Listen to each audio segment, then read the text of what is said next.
आदरणीय साथियों, आज मैं भारतीय मुसहर भूइयाँ परिवार जिला इकाई मधुबनी, आज जो इतिहास में हमारे साहब मिस्री सदा के इतिहास में उसका नाम दर्ज हो चुके हैं और मुसहर भूइयाँ समाज के लिए एक प्रेरणादायक व्यक्ति थे। आज मिस्री सदा के रिश्ता से मिस्री सदा आपको कौन लगेंगे? मेरे ससुर जी लगेंगे। तो सर का शुभ नाम क्या हुआ? नंदूराम नंदूराम मुसहर भूइयाँ समाज से आते हैं जी। तो आप हमारे अग्रज इतिहासकार जिन्होंने अपना नाम इतिहास में दर्ज किए हुए हैं, आदरणीय मिस्री सदा, उनके बारे में, उनके किया हुआ कीर्ति और संघर्ष के बारे में कुछ कहना चाहेंगे आप? उनका भी लंबा इतिहास है संघर्ष का। उन्होंने भी बचपन जो है गरीबी से बिताया है और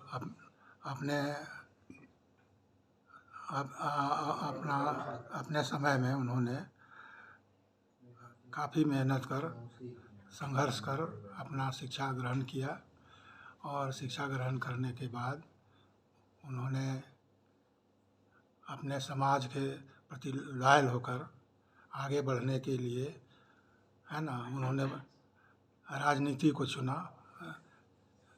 बीए और बीएल करने के बाद वो राजनीति को चुने। उन्होंने ये जो हमारे पूर्व प्रधानमंत्री इंदिरा गांधी के साथ एक फ़ोटो देख रहे हैं यहाँ पे, आपके पास यहाँ पे एक फ़ोटो देख रहे हैं, तो वास्तव में उनका जो कीर्ति है, लग रहा है कि कुछ मैडम आई थी जी खगड़िया जिला के उद्घाटन में, उसी समय का यह फोटो है।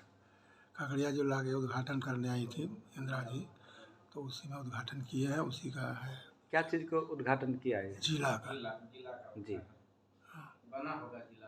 हाँ, तो हम लोग तो भारतीय मुसहर भूइयाँ परिवार में एक जो बृहत एक संगठन है जो सोशल वर्कर उसमें लगे हुए हैं अपना एक जात के उत्थान के लिए, उसमें हम लोग मिस्री सदा का नाम किराई मुसहर के बाद मिस्री सदा जो बिहार मुसहर सेवा के रजिस्ट्रेशन कराए हुए थे और वो एक आदर्श के रूप में हम लोग उनको पूजा करते हैं, मानते हैं। तो इसीलिए उनका कीर्ति के क्या आप स्मरण करना चाहेंगे? नहीं, उनका सबसे बड़ा था सादगी जीवन और अपने सिवा उनको जो है अभी जो राजनीति में देख रहे हैं उसके अनुरूप वे नहीं थे। वे बहुत जीवन सादगी व्यतीत करते थे और गरीबों का जो है उत्थान के लिए सदा प्रेरित रहते थे। लेकिन जितना इनको शक्ति था उतना उन्होंने किया। राजनीति में उन्होंने 1952 से आए, कई एक मंत्रिमंडल को देखा, अंत समय भी उनका जो है अच्छा रहा और विधान परिषद के विरोधी दल के नेता थे और उन्होंने अपने कार्यों से, है ना, इस समाज के लिए बहुत कुछ दिया है और अपने समाज के लिए बहुत कुछ किया भी है। आप बहुतों पॉलिटिकल पार्टी को देखे होंगे, वे 1-2 साल भी अगर पॉलिटिक्स में रहते हैं, एमएलए या एमपी बन जाते हैं तो वे बहुत धनी आदमी बन जाते हैं, परंतु सदा जी एक पैसा किसी का लेना न देना, वे अंतिम समय तक सादगी जीवन व्यतीत किए। उन्होंने तो एक ऐतिहासिक पुरुष थे कि अपना घर तक नहीं बना पाए। इससे बड़ा उदाहरण और क्या मिलेगा? अपना घर भी नहीं बना पाए। और ऐतिहासिक पुरुष थे और उस आधार पे भारतीय मुसहर भूइयाँ परिवार जो है उनको क्या कहना चाह रहे हैं आप? किसके लिए? एक संगठन है जो भारतीय मुसहर भूइयाँ परिवार, इन लोगों को बाबा मिस्री सदाई के संघर्ष से कैसे जोड़ सकते हैं आप? किस तरह से प्रेरणा आ सकता है? मेरे समय से इस संघर्ष में मैं भी था, है ना, काफ़ी प्रयास किया, धन बल सबसे, लेकिन होता क्या है कि लोग उसको भूल जाते हैं तुरंत, और समाज के प्रति, है ना, अच्छी भावना नहीं रखते हैं और न उतना ही दिलचस्पी लेते हैं, जिससे आज हम लोग का समाज संगठित नहीं हो पाया है। चाहे वो जीतन बाबू हो, चाहे कोई बाबू हो, वो संगठित नहीं कर पाए हैं। अपना निजी स्वार्थ के लिए लोग अपना प्रेरित रहते हैं। नेता वही है अपने समाज का जो सबों को ले कर के चले, तभी हो सकता है। क्या आप अपना ज़िंदगी का दुख व्यथा हम भारतीय मुसहर परिवार को व्यक्त करना चाहेंगे आप? दुख व्यथा यही है कि आप कितने भी गरीब हों, कुछ भी हो जाए, लेकिन एजुकेशन मस्ट है। बिना शिक्षा के आप आगे नहीं बढ़ सकते हैं।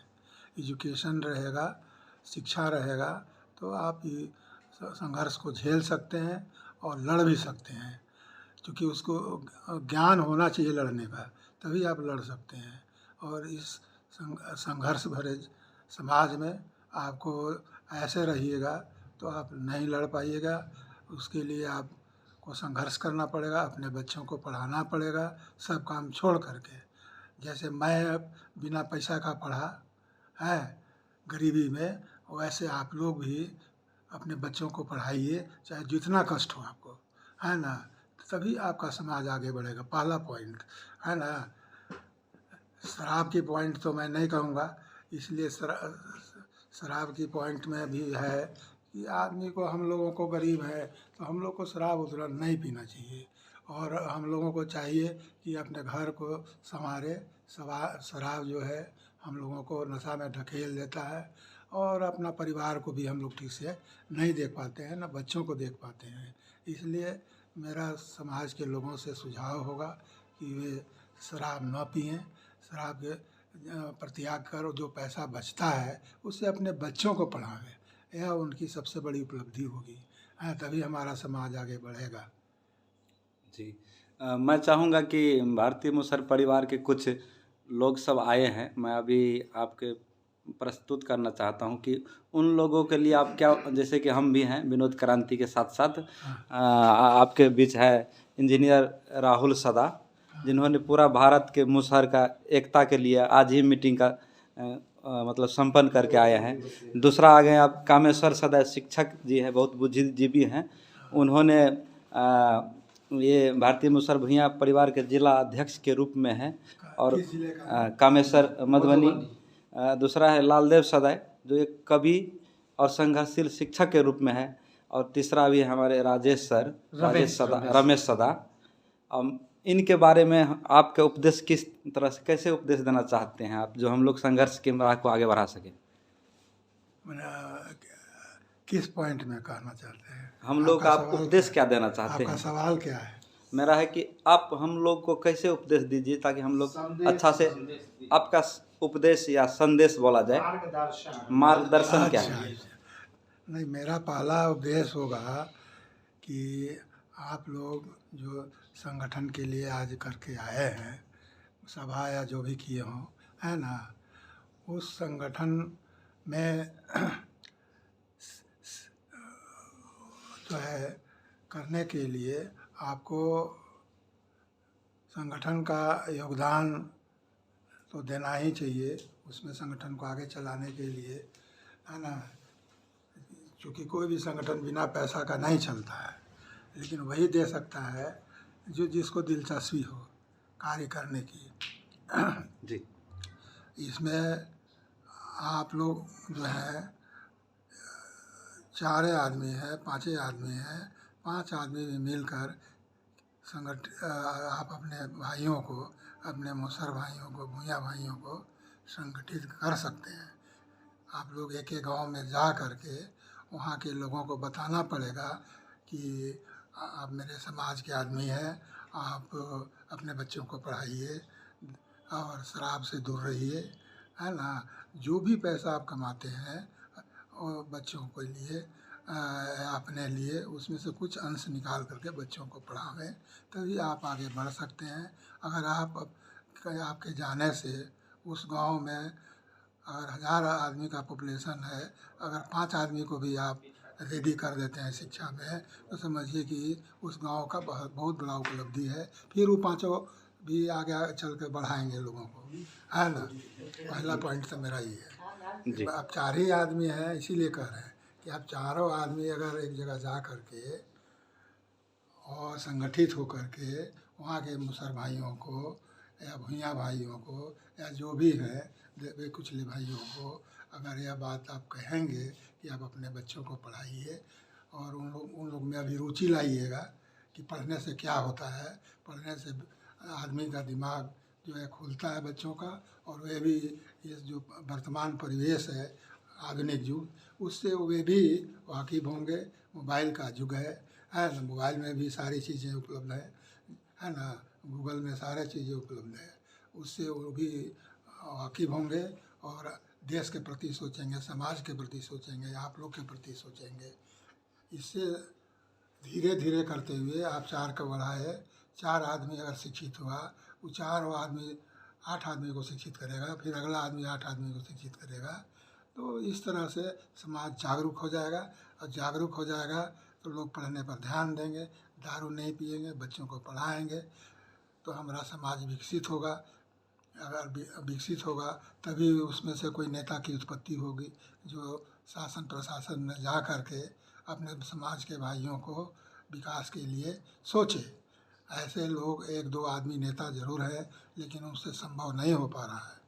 हैं कर रहे हैं वो भी जितना है उनके दिल में, है ना। उसकी सोच को हम यहाँ नहीं कह पाएंगे, है ना, क्योंकि हम यही किए हुए हैं।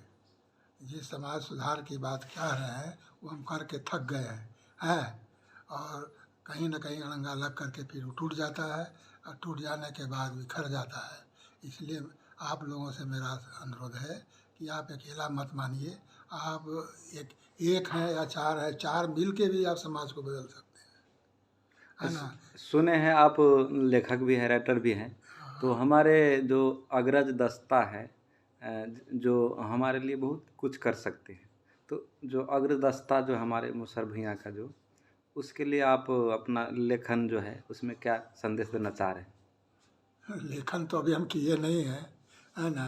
जी और कोशिश करेंगे कि अपने लेख के माध्यम से उनको अंतरात्मा को जगाने के लिए, है ना, कुछ अपना अनसुनी कहानियों को कहेंगे कि भाई आप भी मेरी अनसुनी कहानियों से प्रेरित होइए, आपसे भी हम गरीब थे।